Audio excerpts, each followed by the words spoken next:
Alright, December 7th, 1941 has occurred. Pearl Harbor is bombed, and on the 11th of December we declare war on the Japanese, and Germany declares war on us. Immediately after that, it's a global war. How does that impact life at home? There's your essential question. Impact on society, minorities, women. That's your big question always with our wars. How is it that the government encourages support in the war effort? Second question, how is relocation of Japanese Americans justified? Make a concept map on your left-hand side for each of those essential questions on the left-hand side using the resources you have. Here we go. Big favorite phrase of the war, wear it out, use it up, or do without. In January of 1941, weeks after Pearl Harbor, he addresses Congress, and this congressional special session and speech is called the Four Freedom Speech, and in it he kind of gives a vision of American ideals and liberties for the world. And a guy by the name of Norman Rockwell, really famous illustrator at the time, becomes more famous, I think, from World War II, is listening to this, and it inspires him to paint these pictures, or posters, pictures that become posters for the war effort. This is him painting a self-portrait. He's the ultimate Americana, American history, American life kind of a painter, very realistic in his paintings. Cool stuff. But here they are, the Four Freedom Speech, and the Four Freedoms mentioned in the speech are: 1, save freedom of worship, this is why we fight; save freedom of speech, buy war bonds; and freedom from want and freedom from fear. Turkey, yum, food, everybody's into that. These are the themes of why we fight the war, and this was splashed all over the country and woven into all of the propaganda for the war effort. World War II is when our superheroes began. In fact, in the early 1930s, these superheroes that you recognize here start to pop up, battling evil around the world. Wonder Woman even. Cool stuff. Long-lasting impact on media and society from that aspect of things. The comics. The Great Depression again is done. Near zero unemployment, industry is soaring, massive production of goods, jobs for men not drafted, they're there, and for women, our standard of living improves greatly. This is where America becomes an economic superpower from here on to the present day. Wages go up, demand for goods goes up, and we pay for the war exactly like we did pay for the war during World War I. Increased taxes, about a third of it, 2/3 of it through selling war bonds primarily. In this war, though, there's a lot of rationing of goods, rationing of resources that are needed to supply a much larger war effort than ever before, and that is through a stamp program and a rationing program. Gasoline, coffee, things of that nature, butter, cheese, things that were essential to feeding people or the war effort were rationed, and you got a ration book, about one every month, and you signed off on it and verified with identification that it was you who was using this, and you got those to use for that month, and that was it. If you ran out, used it up, you had to wait until the month expired to get new ones. But people were not buying new cars. Consumer goods were not being purchased here at this time. Tires for cars, you had to use it up, or use it and make it do without. Women's stockings. Nylon was conserved for parachutes, for soldiers jumping out of planes, things of that nature. People resorted to and were encouraged to canned goods. They were doing this during the Depression already. These things are the things that were being rationed. And despite all of that, people were not doing without, or suffering, I might say, in all this. People were very prosperous and eating very well during this war effort. It was not an issue of stress on daily life. And even in these ration books, people got a little advertising out at local services, as you can see there on the right. They were just woven into all aspects of consumer goods during the war. Energy is conserved. Cities had blackouts. We're still under daylight savings time from World War I, but cities had blackouts, especially in the coasts, to save energy. But the blackouts were also about security, so that submarines, enemy planes, or ships could not use the light of major cities to guide them to a target. Most cities had some sort of security forces established, civilian defense organizations set up, and there's, as you see on the screen there are organizations that did, or security, civil defense, civilians who did particular things with different patches. You can see the picture and image there on the left. They would walk around and make sure that people had their lights out at a certain time of night, and just basically have constant watch. There was this concern that was always there that there was going to be another invasion, especially from Japan on the west coast, and to be aware of what's going on there. And again, off the east coast, there are these submarines lurking, as you see off of Cocoa Beach, Florida. Something big happened there with a ship being sunk by a German submarine. Prices are controlled like World War I, but with a lot more attention, a lot more effort than World War I, because World War I caused some inflationary stress after the war and a little bit during the war. And so this is something that the government puts a lot more emphasis on in 1944 to control inflation. Notice the poster here. There was inflation during World War I, 65%, and only 25% during World War II. And of course, this inflation is something that hurts the funding of the war as well. We don't want people spending too much on consumer goods. They want to put that stuff back into war bonds to support the war. Be careful who you speak to, right? There was a constant campaign about be tight-lipped. Lots of people are working in military weapons factories and things like that, and shipping this out and that out, and have information about when ships are sailing here and there. And if you speak the wrong thing to the wrong person, it can get to the enemy, and that particular piece of information could result in disaster for ships and lives. Even in my hometown, if you read through quickly what was going on there 75 years ago in 1943, they had scrap drives in the theater. You go see a movie, and you got in for your price to get in to see the movie was basically bring some copper. Children recycled their bicycles so that they could be turned into the weapons of war for a soldier in the middle of the country, right? This is the center of the country where I'm from, and nearly up in Canada country, there's concerns about air attacks and air raid security individuals watching out for funny things in planes that are from the wrong side flying through the air, and signaling the warning to find cover, that kind of thing. And so there is a real sense of security issue in the entire country. Save common things. I encourage you to go ahead and do a little Google search for this one. Pluto conserves for the war. People are encouraged to save all kinds of things to support the war. Saving bacon grease and kitchen fat from the frying pans and things like that were used to make glycerin to make shells and explosives, if you can imagine that. So go ahead and check that out. You can find all kinds of cartoons. Walt Disney is woven into World War II all over the place. In terms of labor, women in America, just like with World War I, except to a much higher degree, the mothers of these young gals, who were the women that fought in the factories, worked in the factories in World War I, they're telling their daughters, and it's their daughters who are doing the same thing now in World War II. Labor unions make no strike pledges. Remember, because of the New Deal, they have legal status and protection, but there is a patriotic duty and kind of just understood agreements here that we're going to do the best we can and support our workers with positive wages, but we're going to make no strike pledges so we don't slow down production, so that people's lives aren't threatened here, and the strategy of the war isn't threatened here as well. And again, this New Deal program that might, give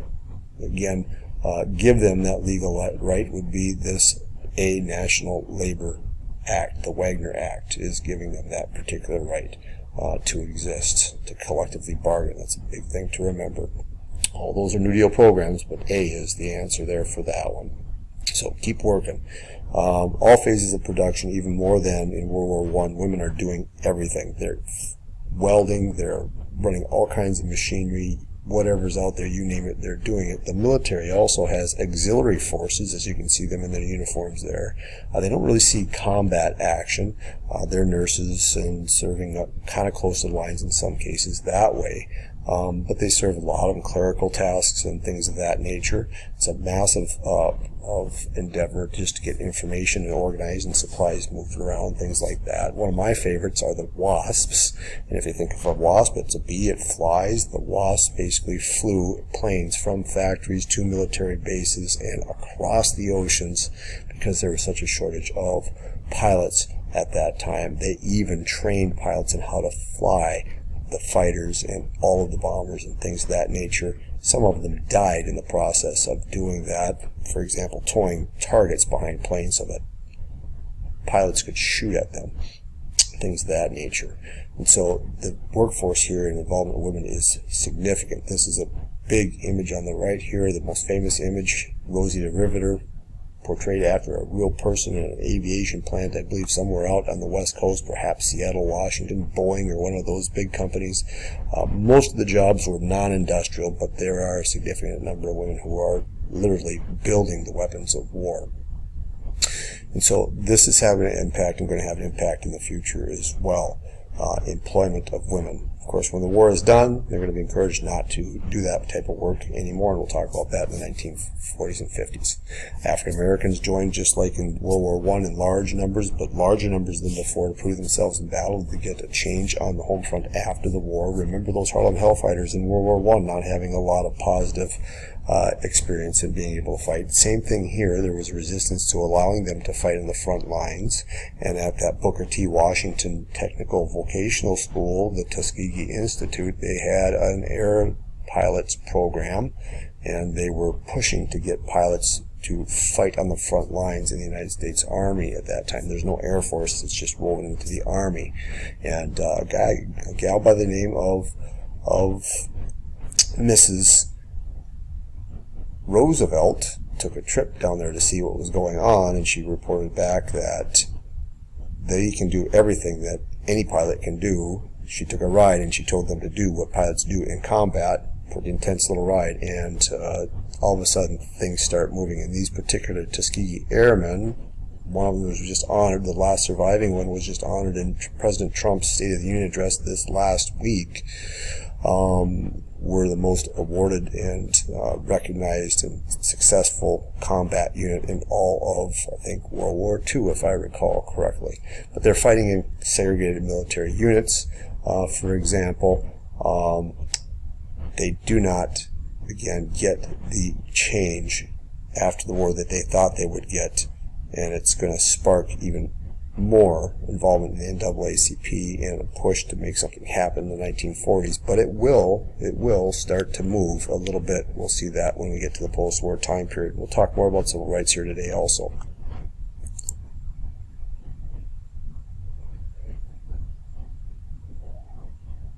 African Americans at home, second great migration from the south to the north is going on. It's about the same size, maybe a little bit bigger than the first great migration.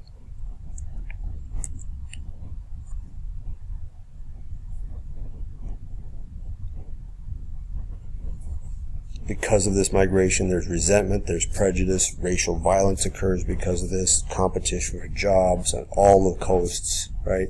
Going north for those factory jobs just like in World War I. But those jobs did not pay the same, and in the federal government, there was a feeling that there wasn't the same access to jobs as there was for white people. And this guy is really important to know. A. Philip Randolph came up with the idea of, and he was the president of the Brotherhood of Sleeping Car Porters, a union of men who worked, and women, I believe, but mostly men, who worked in railroad cars, went to Washington, D.C. to pressure Mr. Roosevelt for more opportunity to work in federal wartime jobs and better pay. And if not, there was going to be a big march on Washington. And this was the March on Washington movement. FDR says, nope, don't do that. We're going to figure something out. He issues an executive order to promote more hiring of minorities in government offices and companies, and to give them more contracts. And there was some movement in that way. But this March on Washington, if you know the 1960s civil rights movement, that's going to come back. And for African Americans, there was a campaign in the civil rights movement in the United States at the time. It was called the WWII campaign. This demanded that African Americans who were risking their lives at home should have victory overseas, and they're going to work for victory overseas, but they also want victory at home, right? Double V, at home and abroad. If we're fighting for democracy abroad, we should fight for it at home, or get the same thing at home. This poster portrays the contradiction in the conditions at home versus the purpose of the war and what they were fighting for. Native Americans were also part of the war effort as well. The Navajo were significant in the Pacific. They were used to come up with and use their language as a code to send messages and signals in the Pacific. A famous film here based on the name, the code, or Wind Talkers, was the name of the unit, and they were trained to basically go to the front to relay information in their language, which nobody was able to decipher for the entire war because it was kind of a niche Native American language. And there they are. Again, our World War I did the same, but just like World War II, in World War II it's even more so. There is a significant emergence of a new type of America. It's an America that's more mixed than ever before, and there is this development of this Sun Belt in the war, and the Sun Belt was important because it had great climate, great weather. It was great for basically year-round training for large armies and numbers of soldiers and air bases and things like that. And in the aftermath, there's a population shift that causes the population to go up, and that also means then the representation in those southern states to go up. And so the Sun Belt grows in importance in society. The Sun Belt states, our future presidents, are increasingly going to come from the South and the West, and politically have more power than ever before. And because so many people are living in the South, that thing called air conditioning in World War II is going to develop and become part of American life. There's another chart there for you to show that shift. And that growth is still going on yet today. Impact American society, demographic changes, civil rights, Japanese internment. Civil rights are always on hold. Mexican Americans and Native Americans, I'm going to have you read about in your left side graphic organizer for the impact of Mexican Americans on the war and the need for workers. Mexican Americans are going to be called into the United States. Come on in, do work, especially in our fields. Help us grow those crops to feed the war. And again, of course, the Great Depression is dead and gone because of this. All right. Some questions about Japanese Americans, relocation. Why is it that they were relocated? What was the rationale in all of this?